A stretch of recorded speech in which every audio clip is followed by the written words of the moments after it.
పార్వతీపతే హర హర మహాదేవ శంభో శంకర. మాఘమాసంలో మనం 4వ రోజులో ప్రవేశించాం. మాఘ పురాణం నుండి 4వ అధ్యాయాన్ని చెప్పుకుందాం. పార్వతీదేవి శివుడు చెప్పిన మాటలు విని, స్వామి, గురుకన్యా సంగమం చేసిన ఆ సుమిత్రుడు అంటే సుదేవుడి శిష్యుడున్నాడే, అతడు ఏమయ్యాడో అతని వృత్తాంతం కూడా చెప్పండి అని కోరితే పార్వతి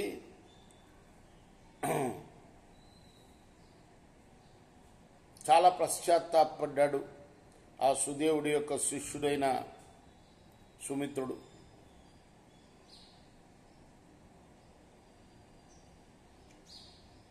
ఆమె చనిపోతానని బాధించడం వల్లే అది అలా గురుపుత్రిక సంగమాన్ని చేసినందుకు ఎంతో బాధపడుతున్నాడు. తనలోని బాధను భరింపలేక గురువుకు నమస్కరించి, గురువర్యా అంటూ తను చేసిన పని సమిధిలో తీసుకెళ్ళటానికి నేను వెళ్ళాను. నా వెంట మీ అమ్మాయి వచ్చింది. మీ అమ్మాయి ఇలా తనతో సంగమించకపోతే ఆత్మహత్య చేసుకుంటానన్నది. అందువల్ల భయపడి ఆమె కోరిక తీర్చాను. నేను తర్వాత మీకు చెప్పడానికి భయపడ్డాను. క్షమించి నా తప్పుకు ప్రాయశ్చితం బోధించండి అన్నాడు. అప్పుడు కొంతసేపు ఆలోచించి గురువుగారు అన్నాడు, ఇతరుల ఒత్తిడికి లోనై చేసిన పాపానికి ప్రాయశ్చితం అడుగుతున్నావు నువ్వు. అన్ని నదుల్లో ఉత్తమమైన నది గంగా నది. అక్కడికి వెళ్ళి 12 సంవత్సరాలు తపస్సు ఆచరించు, అదే నీకు తగిన ప్రాయశ్చితము అని పలికాడు. సుమిత్రుడు కూడా గురువు యొక్క ఆదేశాన్ని పాటించి గంగా తటానికి వెళ్ళి అక్కడ ఒక ఆశ్రమాన్ని నిర్మించుకున్నాడు. ఆశ్రమాన్ని చూశాడు. అక్కడ చాలామంది ఉన్నారు. వాళ్ళందరూ కూడా మాఘ పురాణం వింటున్నారు స్నానం చేసి. సుమిత్రుడు కూడా వాళ్ళకి నమస్కరించి, మీరు చేసే వ్రతం ఎటువంటిది వివరించమని కోరాడు. ఆ వ్రతం ఫలం కూడా చెప్పమని అడిగాడు. అప్పుడు సత్యవృత్రుడనే వాడు చెప్పడం మొదలుపెట్టాడు. పోయి శ్రద్ధగా విను. సూర్యుడు మకర రాశిలో ఉండగా మాఘమాసంలో అర్ధోదయ కాలంలో నది కానీ సరస్సు కానీ వీటిల్లో స్నానం చేసిన వాడు హరికి చాలా ఇష్టం అవుతాడు. అలానే ఆ సరస్సు తీరంలోనే హరిని కనుక అర్చించి పురాణం వింటే, ఇలా మాఘమాసం అంతా కూడా గడిపితే అదే మాఘమాస వ్రతము.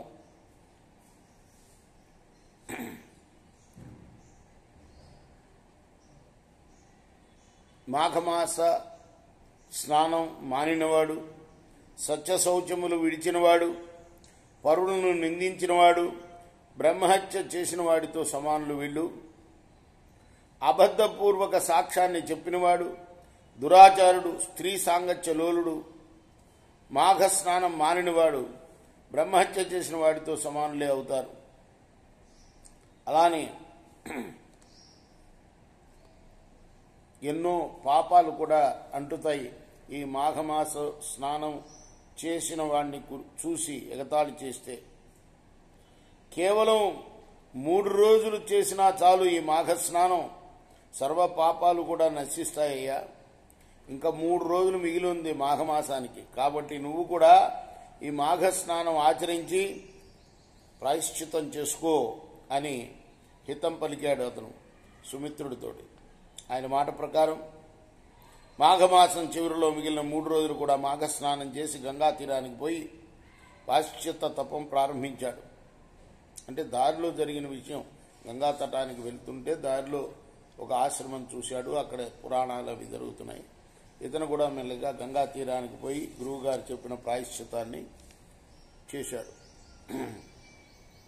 ఆ తర్వాత 12 సంవత్సరాలు ఆ రోజు గురువుగారు చెప్పినట్టు చేసిన తర్వాత ఆ శ్రీహరి యొక్క కృపా కటాక్షానికి పాత్రుడయ్యాడు.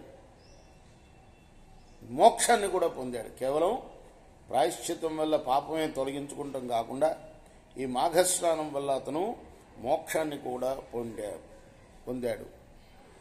ఈ పుణ్యప్రాప్తిని కలిగించే ఈ కథను ఎవరైతే పూజానంతరం, శ్రీహరి పూజానంతరం ఒక్కసారైనా చదువుతారో లేదా వింటారో వాళ్ళు కూడా వైకుంఠానికి చేరుతారు.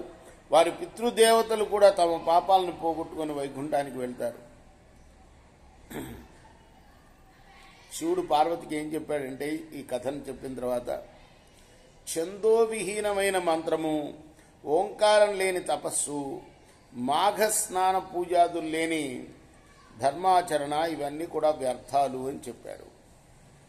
పార్వతీపతే హర హర మహాదేవ శంభో శంకర, లక్ష్మీపతే శ్రీహరి మహాదేవ, స్వస్తి ప్రజాభ్య పరిపాలయంతాం న్యాయ మార్గేణ మహిమహీష, గోబ్రాహ్మణేభ్య శుభమస్తు నిత్యం, లోకాః సమస్తాః సుఖినో భవంతు. కృష్ణార్పణమస్తు. సాయి కృష్ణార్పణమస్తు.